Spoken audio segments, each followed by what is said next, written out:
Om Sai Ram. Sri Sai Satcharitra Chapter 1. The story of grinding wheat and its philosophical significance. According to the ancient and revered custom, Hemandpant begins the work Sri Sai Satcharitra with various salutations. First, he makes obeisance to God Ganesh to remove all obstacles and make the work a success, and says that Sri Sai is God Ganesh himself.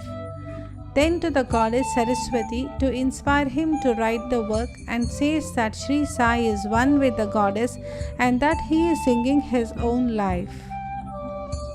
Then to the gods Brahma, Vishnu and Shankar, the creating, preserving and destroying deities respectively, and says that Sainath is one with them, and he, the great teacher, will carry us across the river of worldly existence. Then to his tutelary deity Narayana Adhinath, who manifested himself in Konkan, the land reclaimed by Parashurama from the sea, and to the Adipurush of the family. Then to the Bharadwaj Muni, into whose Gotra he was born, and also to various rishis Yajnavalakya, Bhrigu, Parashar, Narad, Vedavyas, Sanak, Sanandan, Sanat Kumar, Shukha, Shaunak, Vishwamitra, Vashishtha, Valmiki, Vamadev, Jaimani, Vaishampayan, Navayogindra, etc., and also modern saints such as Nivrutti, Jnanadev, Sopan, Muktabai, Janardhan, Eknath, Namdev, Tukaram, Kanha, and Narahari, etc. Then to his grandfather Sadashiv, father Raghunath, his mother who left him in his infancy, and to his paternal aunt who brought him up, and to his loving elder brother. Then to the readers, and praise to them to give their whole and undivided attention to his work. And lastly to his Guru Sri Sainath, an incarnation of Sri Dattatreya, who is his sole refuge and who will make him realize that Brahma is the reality and the world an illusion, and incidentally to all beings in whom the Lord God dwells. After describing in brief the various modes of devotion according to Parashar, Vyasa and Chandilya, etc., the author goes on to relate the following story. It was sometime after 1910 that I went one fine morning to the masjid in Shirdi to have darshan of Sai Baba. I was wonderstruck to see the following phenomena. After washing his mouth and face, Sai Baba began to make preparations for grinding wheat. He spread a sack on the floor and thereon set a hand mill.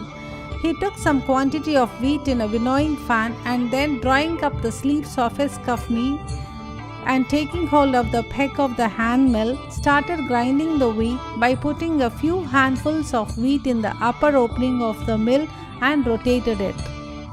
I thought what business Baba had with the grinding of wheat when he possessed nothing and stored nothing, and as he lived on alms.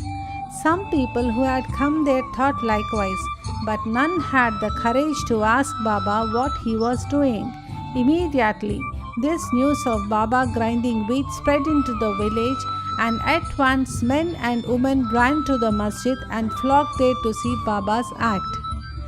4 bold women from the crowd forced their way up, and pushing Baba aside, forcibly took the peg or handle into their hands, and singing Baba's leelas started grinding. At first Baba was enraged, but on seeing the woman's love and devotion, he was much pleased and began to smile. While they were grinding, they began to think that Baba had no house, no property, no children, none to look after, and he lived on alms. And therefore he did not require any wheat flour for making bread or roti. What will he do with this large quantity of flour? Perhaps, as Baba is very kind, he will distribute the flour amongst us.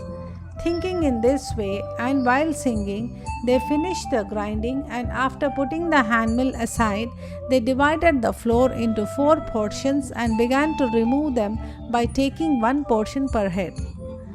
Baba, who was calm and quiet up till now, got wild and started abusing them, saying, "Ladies, have you gone mad? Whose father's property are you looting away? Have I borrowed any wheat from you so that you can safely take the flour? Now do this, take the flour and throw it on the village borders."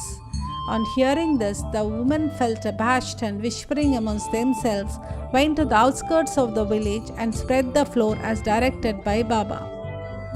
I asked the Shirdi people what was this that Baba did. They replied that as cholera epidemic was spreading in the village, this was Baba's remedy for the same.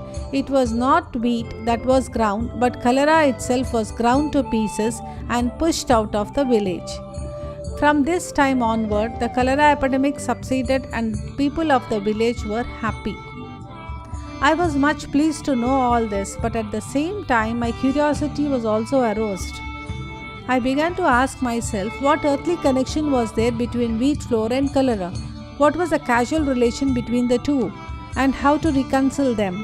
The incident seems to be inexplicable. I should write something on this and sing to my heart's content Baba's sweet Leelas. Thinking in this way about this Leela, my heart was filled with joy, and I was thus inspired to write Baba's life, the Sai Satcharitra.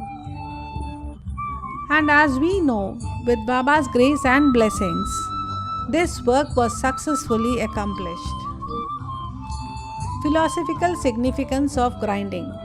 Apart from the meaning which the people of Shirdi put on this incident of grinding wheat, there is, we think, a philosophical significance too.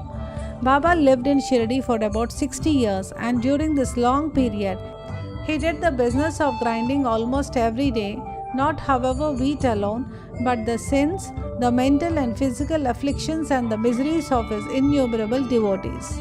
The two stones of his mill consisted of karma and bhakti, the former being the lower one and the later the upper one. The handle with which Baba worked the mill consisted of dhyan. It was a firm conviction of Baba that knowledge or self-realization is not possible unless there is the prior act of grinding of all our impulses, desires, sins, and of the three gunas, sattva, rajas, and tamas, and the ahankar, which is so subtle and therefore so difficult to get rid of. This reminds us of a similar story of Kabir, who, seeing a woman grinding corn, said to his guru Nipatiranjan, "I am weeping because I feel the agony of being crushed under the wheel of worldly existence, like the corn in the handmill."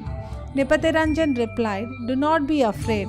Hold fast to the handle of knowledge of this mill as I do, and do not wander far away from the same, but turn inward to the center, and you are sure to be saved." Bow to Shri Sai. Peace be to all.